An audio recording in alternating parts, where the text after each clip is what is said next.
최근에 비트코인이 정말 많이 내렸죠. 이게 지금 증시의 하락 전조일까? 이런 걱정을 합니다. 미래는 예측하기 어렵다고 하지만 그럼에도 불구하고 시장에는 조금 먼저 움직이는 자산들이 있었습니다. 그 중에서 가장 자주 언급되는 자산, 바로 비트코인입니다. 오늘은 비트코인이 왜 나스닥보다 먼저 움직이는지, 그리고 향후 시장을 어떻게 읽어야 하는지 한번 이야기해 보겠습니다.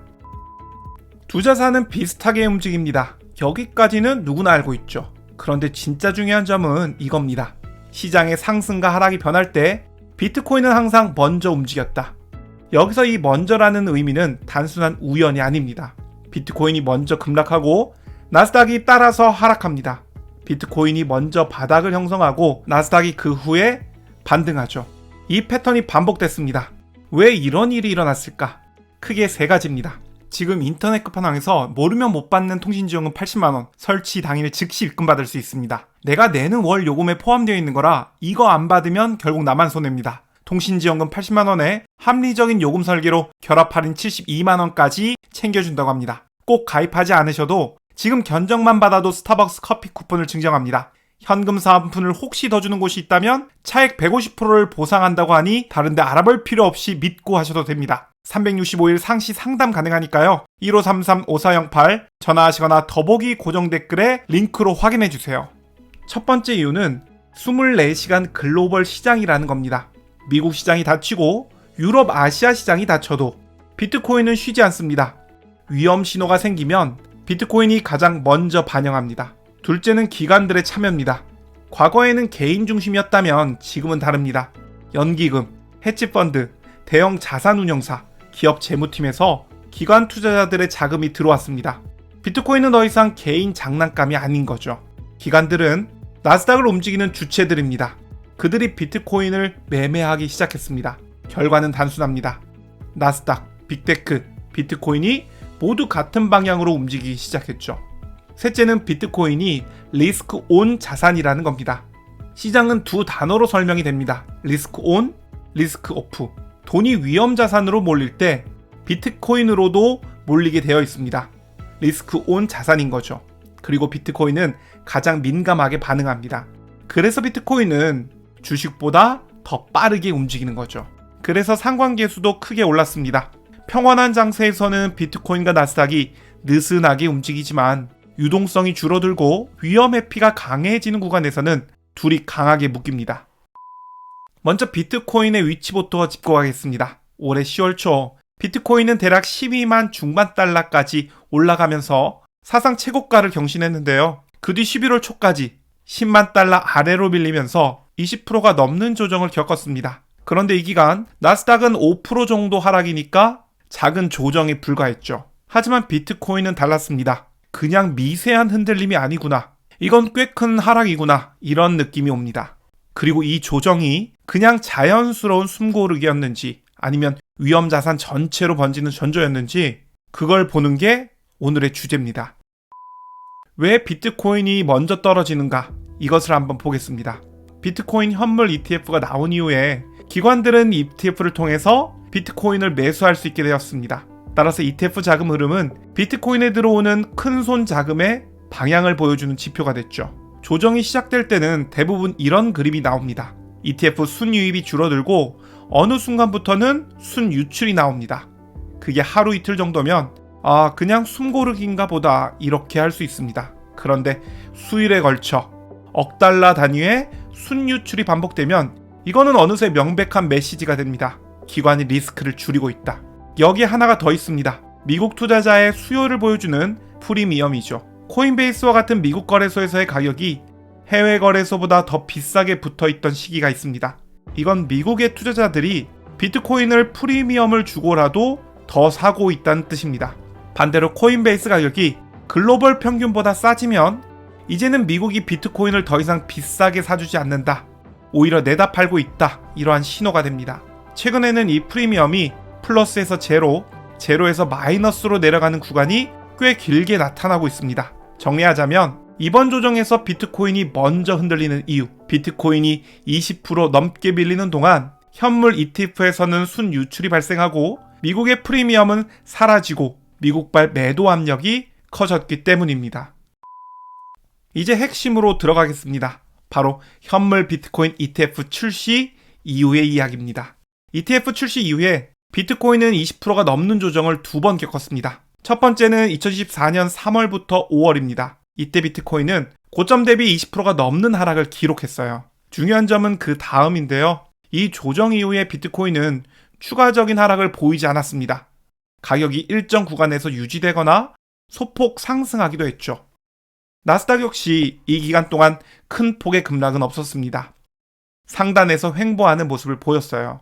한마디로 말하면 첫 번째 20% 조정은 선행 경보처럼 보였지만 결국 큰 폭락으로 이어지지 않았습니다. 위험이 커질 수 있다는 신호는 나왔지만 결과적으로는 시장 전체가 숨을 한번 고르고 다시 버틴 그림에 가깝습니다. 두 번째는 2015년 2월입니다. 이때도 비슷하게 비트코인이 20% 하락했습니다. 하지만 나스닥은 이 시점에 아직 큰 폭의 하락을 보이지 않았어요. 나스닥은 약한 조정만 보이며 조금 흔들렸지만 아직은 괜찮다 이 정도로 보였습니다.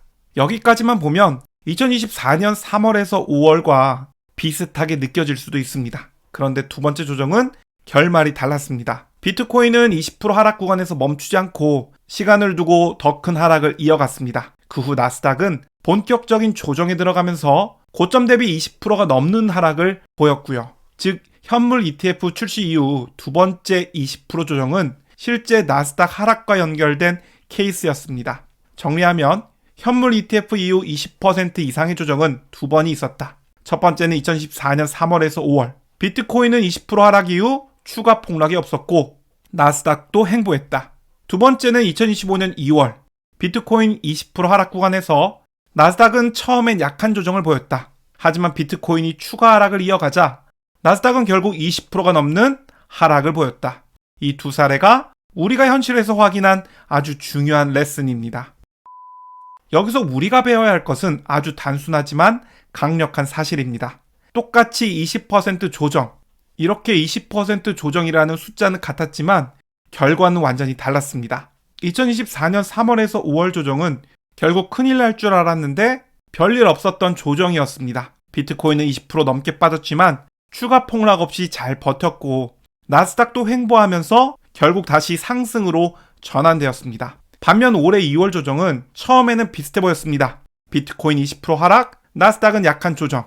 하지만 시간이 지나면서 비트코인은 추가적으로 하락했고요. 나스닥도 20% 이상 하락하게 되었습니다. 즉 비트코인의 20% 조정이 항상 증시의 폭락으로 이어지는 것은 아닙니다. 여기서 중요한 것은 20%라는 하락 그 자체가 아니죠. 그 후의 전개를 어떻게 펼치느냐에 달려 있습니다. 그럼 이제 질문으로 다시 돌아가 볼게요. 비트코인은 시장의 조기 경보 장치일까요? 답은 그렇다입니다. 하지만 완벽한 예언자는 아니죠. 2024년 3월에서 5월처럼 경보는 울렸지만 결국 화재로 번지지는 않았습니다. 올해 2월의 사례는 경보가 울리고 나중에는 진짜 불이 번진 경우입니다. 그래서 비트코인의 큰 조정은 위험이 커지고 있다라는 신호로는 충분히 유효합니다. 하지만 그 자체만 보고 이번에도 반드시 주식이 박살난다 이렇게 단정 지을 수는 없는 거죠. 그 이후의 흐름이 더 중요합니다. 우리가 해야 할 일은 경보가 울릴 때마다 무조건 도망가느냐 혹은 무조건 무시하느냐 이런 극단적인 선택이 아닙니다. 지금부터는 상황을 더 면밀히 봐야 된다 라는 신중 모드로 전환하는 거죠. 이제는 실전입니다. 비트코인을 조기 경보 장치로 쓰려면 어떤 단계를 체크해야 할까요? 오늘 이야기한 내용을 기준으로 단계별 체크리스트를 만들어 보겠습니다. 첫째, 비트코인이 고점 대비 20% 이상 하락했는가? 이게 1단계입니다. 여기서 이미 작년 3월에서 5월, 올해 2월 같은 구간이 포착됩니다. 둘째는 그 이후 어떻게 움직이는가? 여기서부터 사례가 갈립니다. 2024년 3월에서 5월에는 20% 조정 후 비트코인이 추가 폭락 없이 가격을 유지했습니다. 나스닥도 횡보했고요. 반면 올해 2월에는 20% 하락 이후에 비트코인은 계속해서 하락했습니다. 그 후 나스닥도 20%가 넘는 조정을 보였죠. 이 두 번째 단계가 가장 중요합니다. 셋째는 현물 ETF 자금 흐름입니다. 20% 조정이 나왔는데 ETF에는 여전히 순이익이 들어오고 있다면 조정이지만 아직 큰 손은 빠지지 않았다 이렇게 볼 수 있습니다. 반대로 순유입이 꺼지고 순유출이 나온다면 이제는 큰 손도 리스크를 줄이는구나 이렇게 해석할 수 있고요. 마지막으로 이 모든 일이 벌어지는 동안 나스닥은 어디에 있는가? 시간이 지나도 나스닥이 여전히 버티고 있다면 작년 시나리오에 가깝습니다. 그런데 시간이 지나면서 나스닥도 10%, 15%, 20% 이렇게 빠지면 2025년형 시나리오에 가까운 거죠. 이것들을 가지고 한 번에 맞추려는 게 아니라 이제 단계별로 하나씩 살펴봐야 된다. 이것이 포인트입니다. 여기까지 들으셨으면 이런 생각이 드실 수도 있어요. 와, 비트코인 20% 조정, ETF 플로우, 나스닥 위치까지. 이건 100% 예측할 수 있는 거 아닌가? 사실 이것이 가장 위험합니다. 오늘 우리가 본 사례 2개만 봐도 그렇죠. 첫 번째 20% 조정은 결국 큰 폭락으로 이어지지 않았습니다. 두 번째 20% 조정은 시간차를 두고 나스닥 20% 조정으로 이어졌죠. 숫자는 비슷했지만 결과는 완전히 달랐습니다. 이 말은 곧 어떤 신호가 100%가 아니라는 뜻입니다. 그래서 비트코인을 조기 경보 장치로 쓰되 항상 머릿속에는 이런 생각을 해야 됩니다. 시장은 언제라도 새로운 모습을 보일 수 있다. 이제 정리하겠습니다. 현물 ETF가 나오고 비트코인은 두 번의 20% 조정을 겪었습니다. 한 번은 나스닥의 하락으로 이어지지 않았고요. 다른 한 번은 나스닥의 하락으로 이어졌죠. 같은 20% 조정이지만 결과는 완전히 달랐습니다. 이게 우리가 비트코인을 바라볼 때 가장 먼저 떠올려야 할 사건입니다. 비트코인은 경보장치일 뿐 정답지는 아니다. 그렇다면 우리가 취해야 할 태도는 무엇일까? 예측이 아니라 대응입니다. 그리고 그 대응의 핵심은 항상 분할로 접근하는 것이죠. 비트코인이 크게 하락하고 ETF에서 돈이 빠져나가고 나스닥도 고점이 흔들리기 시작한다면 나스닥을 전부 팔아버리고 시장을 떠나는 게 정답은 아닙니다. 나스닥을 전부 팔아버리고 시장을 떠나는 게 아니라 미리 정해진 규칙대로 일부를 매도를 하고 몇 번에 나눠서 매도하고 내 판단이 틀리더라도 계좌가 한 번에 무너지지 않도록 설계하는 것. 반대로 비트코인이 바닥을 다지는 것 같고 다시 반등하면서 ETF의 순유출이 멈추고 프리미엄도 회복된다면 역시나 전부를 한 번에 사는 게 아닙니다. 분할로 매수하고 여러 구간에 나눠서 들어가야죠. 틀려도 치명타를 맞지 않도록 움직이는 것. 비트코인의 선행 지표로서의 가치는 시장보다 먼저 흔들린다는 겁니다. 하지만 우리의 가장 큰 무기는 시장보다 빨리 맞추는 능력이 아니라 틀렸을 때도 살아남는 구조, 즉 분할 매도, 분할 매수, 분할 리스크 관리입니다. 그래서 오늘 영상의 마지막은 이렇게 남기려고 합니다. 비트코인을 활용하되 항상 분할로 대응해라. 이 문장이 다음 조정장에서도 우리들의 계좌를 지켜줄 겁니다. 오늘 영상은 여기까지입니다. 여러분들의 성공적인 투자 기원합니다. 감사합니다.